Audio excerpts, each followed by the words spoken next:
Vágjunk bele a következő bemutatóba.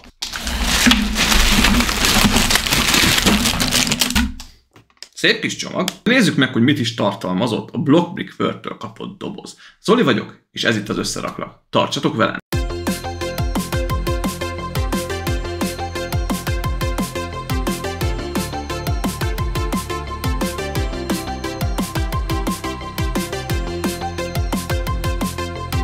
Mivel ez a készlet se eredeti dobozában érkezett, ugyanúgy, mint a vacsermok, ezért unboxingot itt se fogok tartani. Hát, itt több zacskóban citromsárga, fehér, szürke elemeket láthattok.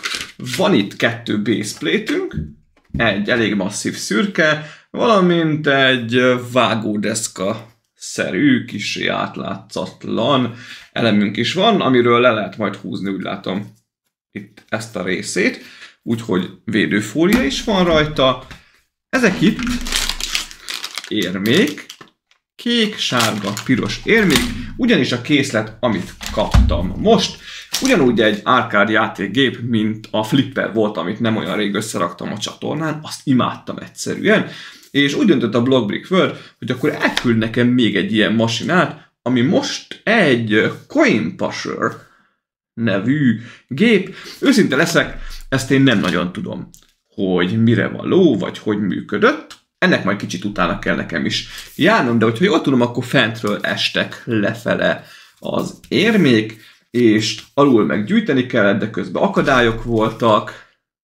Gondolom a különféle színű érmék különböző játékosokat szimbolizáltak, bár nem, mert itt a sárga az 5-ös, a 10-es, a piros és a 20-as a kék. Na mindegy, mire meg lesz a bemutató rész, addigra azért utána fogok nézni. Motorizált készlet, tehát valahol itt ebben a kupacban elméletileg van motor, tehát rendesen működik, és ugyanúgy, mint a Flipper. Igen, itt mutatja is, hogy beépített motorja van. Az összerakási útmutatót azt azért mindjárt megnézzük közelebbről, vetünk rá egy pillantást, és utána pedig elkezdem az építését.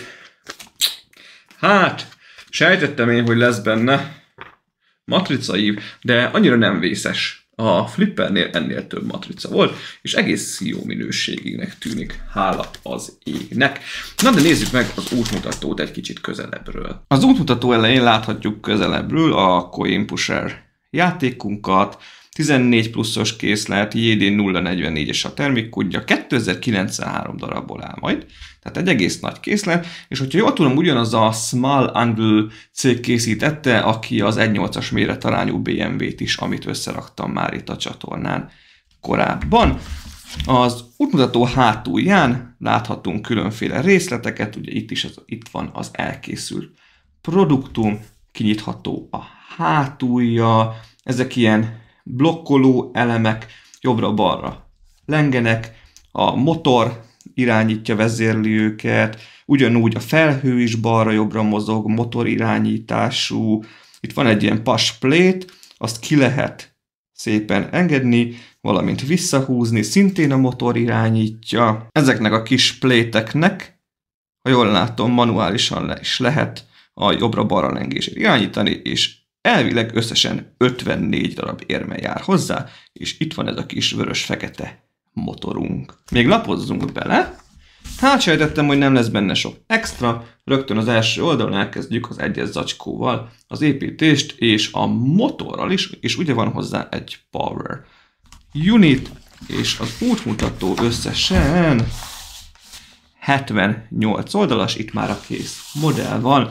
Itt van egy kis útmutatás a működéséhez, de lényegében az utolsó elemeket, ezt a bizonyos vágódeszka-szerű lapot, ezt a 240.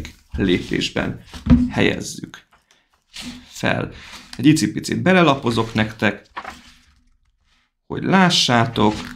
Egész sok minden van egy-egy oldalra bezsúfolva, de a BMW-nek is egyértelmű volt az útmutatója, úgyhogy szerintem ezzel se lesz probléma. Legalábbis remélem, hogy nem lesz. Azért egy 2000 darabos készlethez képest az a 240 lépés az nem olyan sok, de még egyszer mondom, én bízom ebben a gyártóban. El is kezdem az összerakást.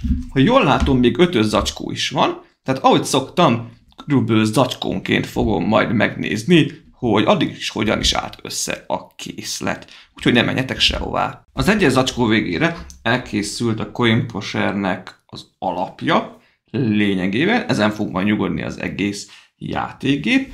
Az első részére már kellett néhány matricát felragasztani, egy-két biztató szöveggel, Great Win, You Got Energy. Ezek a matricák egyébként nem rossz minőségűek egyáltalán. Itt van ez a kis rész középen, ahol majd ki fognak véleményem szerint hullani az érmék, vagy így oldalról is beleesni. Nem tudom, mivel még annyira nem vagyok tisztában a működésével. A két oldala az még egy kicsit instabil, mert ezek a fal részek, ezek még nincsenek összekapcsolva, úgyhogy ezek még libegnek kicsit. Itt már egy technikszerű szerkezet kezd kibontakozni középen, ami már magában foglalja a fő motormechanikát is, ugyanis ide már be kellett raknom ezt a kis vörös-fekete motort, ami ezen a kezdetleges fogaskerék mechanizmuson keresztül már meghajtja ezt a kart. Bele kellett rakni a kis Power Unitba a 6 darab 3-as elemet, hozzádugni, és ha jól láttam, akkor konkrétan ez egy motor egy egészen magas mechanikán keresztül fog mindent vezérelni a CoinPusheren. Most láttam épp István Zolinál, hogy a Máriós készlet, amit összerakott, bemutatott is hasonlóan épül fel, ott is egy mechanika vezérli az összeset, és ugye Mario háta mögé van szépen elhelyezve. És ha bekapcsoljuk a Power Unitot, akkor ilyen sebességgel forgatja meg, és erre majd rá lesz csatlakoztatva egy következő rész valószínűleg, és akkor szépen felépül az egész. Kész a 2-es zacskó. Hát még mindig nagy részt az alaprészen kellett dolgozni, és elsőre úgy is nézett ki, hogy annyira hatalmas változások nem is történtek az első fázishoz képest. Hát lehet részben igaz, felkerült ide fentre is egy nyílrész, amit részben eltakar ez a fenti mozgatható panel, két oldalra is rákerült egy borítás, szintén matricákkal, Game Time és Luck Up feliratokkal. Az elemeknek a minősége az továbbra is tök jó, láthatjátok, hogy csillog-villog, úgyhogy ezzel elégedett vagyok. Nagyon kritikus a mechanika szempontjából, hogy tényleg vízszínben legyenek a csempék például itt alul, mindjárt megmutatom, hogy miért. Itt is láthatok benne icipici eltéréseket, ez azért van, mert ez alatt a 4 csempe alatt 2x4-es elemek vannak, amik egy icipicit alacsonyabbak, mint a többi. Ez egy picit belerondít azért a képbe, azokat nem tudtam teljesen vízszínbe hozni.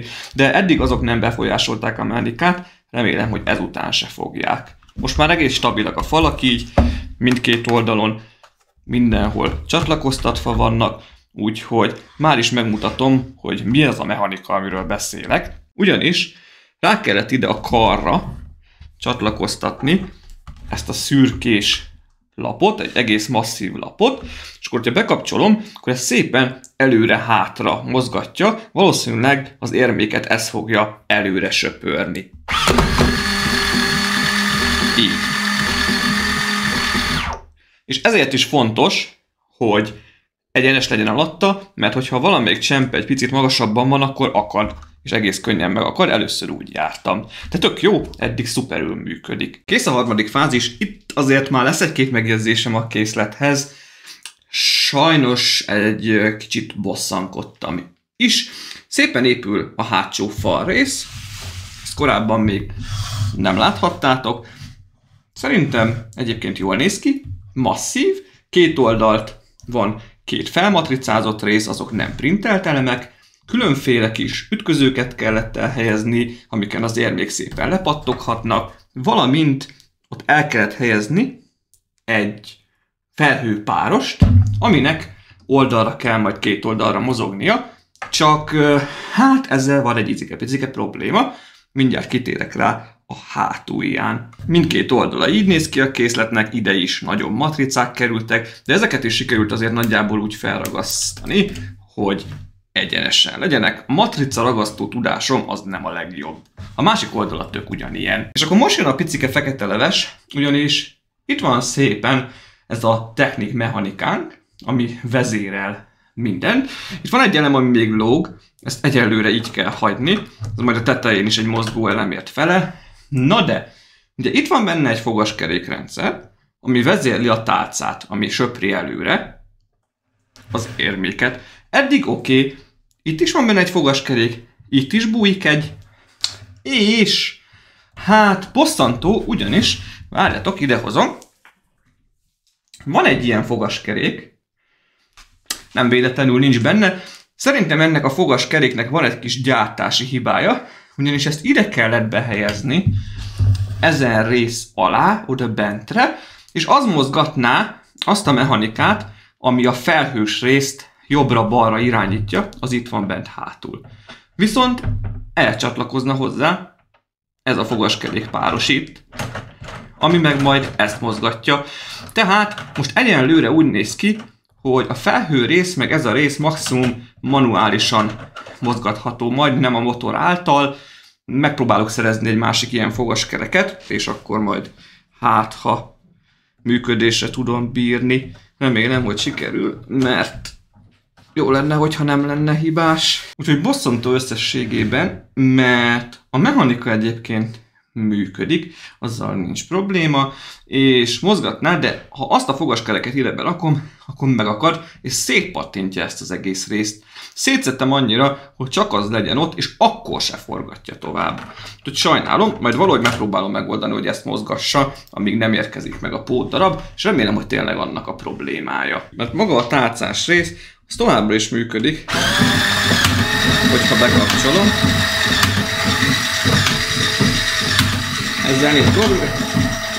Ezzel nincs probléma, attól eltekintve, hogy írtó hangos. Úgyhogy ezzel megszenvedtem, mert itt hátul szétbontottam ezt a részt, vagy 3-4-szer, újra megpróbáltam, így beleraktam, úgy beleraktam, fordítva, cseréltem a többi fogaskereket, de egyszerűen akkor se jó, úgyhogy ezt cserélni kell. De nem baj, mert maga a készlet egyébként az masszív, és továbbra is tetszik. Kész a coin pusher, én már tele is gömlesztettem érmékkel. Gyorsan nézzük már meg, hogy az előző fázishoz képest még milyen dolgokat kellett eszkábálnom rajta. Nem volt rajta ez a két sáv két oldalon, ami ilyen állattappancs-szerű mintázatot tartalmaz. Egy picit monoton volt a megépítése, de túllendültem rajta. Itt középen van egy plexilap, ami szépen megfogja az érméket, tehát nem engedi, hogy kiessenek, valamint a helyére nyomja ezt az elemet, ugye az érmebedobó.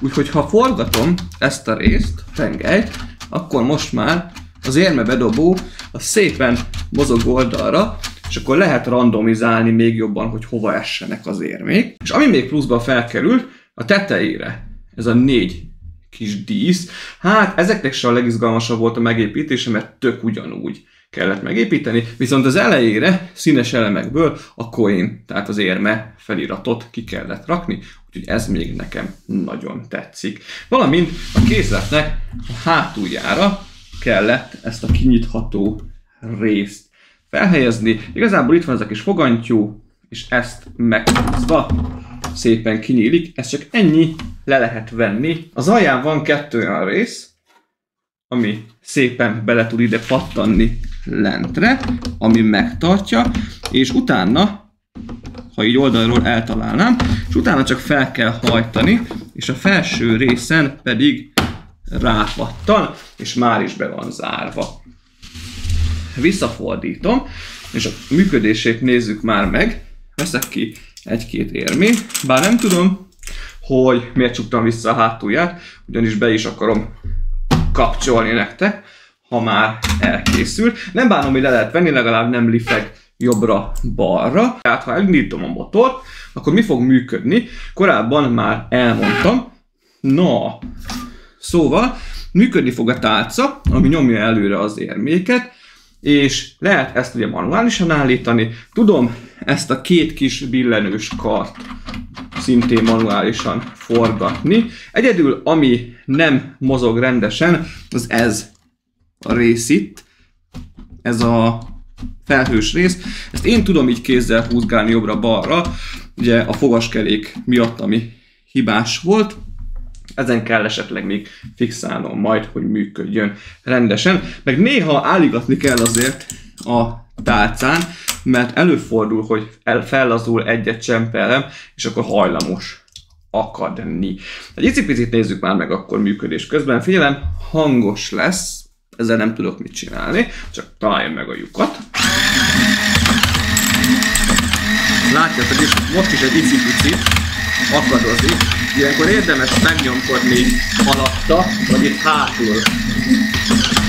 hátul mögötte, kicsit előre tolom. Ezek csak tippek, jó tanácsok, hogy itt a hátsó részt, ami alá esik, és érdemes néha lenyomkodni, valamint ezeket a sárga részeket itt be, mert előfordulhat, hogy abba egy icipicit megakad. Mint mondtam, tényleg nagyon érzékeny arra, hogy a kis csempék egy fél millit se álljanak fentebb. És akkor lehet dobálni bele az érméket, és alapesetben ugye szépen esnek le, és lökjük ki egymást. Na de ennyit a zúgásról, és utána néztem, mi is ennek a játéknak a lényege. Tehát konkrétan esnek le az érméitek, 3 fajta érme van, kék, sárga, vörös, tehát 3-an játszhatjátok, van 5-10-20 pontot érő, és ahogy esnek le az érmék, lökik le egymásnak az érméjét, és ha jól tudom, amelyik érme először kiesik, az már az a játékos pontot gyűjtött konkrétan, annyi pontot. Hát nekem ez a játék ez egy picit lassú. Láthatjátok, hogy azért jócskán dobálni kell az érméket ahhoz, hogy lökjék le a többit, tehát ez nem egy kapkodó idegbetegeknek létrehozott játék. Ettől a fogaskerék hibától függetlenül szerintem a készlet az tök jó, nagyon masszív, jó súlya is van, azért a mechanikája az működne is rendben, tényleg csak erre a tálcára kell figyelni, hogy ne akadjon be, úgyhogy ha valaki szereti az arcade játékgépeket, annak csak ajánlani tudom. Összességében az építése nehéz egyáltalán. Az építési élmény tök jó, olyan 9/10-es, bár ha valaki a technik részeket kevésbé kedveli, az itt forgatni fogja a szemét. Maga a modell, az szintén olyan 9/10-es, azért egy-két helyen hiába nyomkodtam össze, pici rések vannak. Az útmutató részletes volt, azzal nem volt probléma, az elemek minősége pedig szinte tökéletes volt, egy se hiányzott, és egy sérült elem se volt benne. A készlethez a videó leírásában megtaláljátok a Blockbrickworldnek a linkjét, meg a 8%-os kedvezménykódot is, nézzetek fel, ha kell, hogyha megtetszett, és utcú neki, le lehet csapni rá. Én köszönöm még egyszer a készletet, ennyi volt már ez a bemutató, remélem, hogy tetszett nektek. Írjátok már meg kommentben, hogy próbáljak még ilyen arcade játékgépet szerezni, bemutatni. A flipperen már túl vagyok, azt is nagyon szerettem, és ezt is. Egyébként a színvilága az a Pac-Man-re emlékeztet. Ha tetszett a videó, akkor iratkozzatok fel a csatornára, dobjatok rá egy lájkot. Én pedig hamarosan érkezem a következő bemutatóval, ami egy igazi ingyenesség lesz, és egy nagyon különleges Lego készletet fogok hozni. Mindenki vigyázzon magára, további szép napot nektek, sziasztok!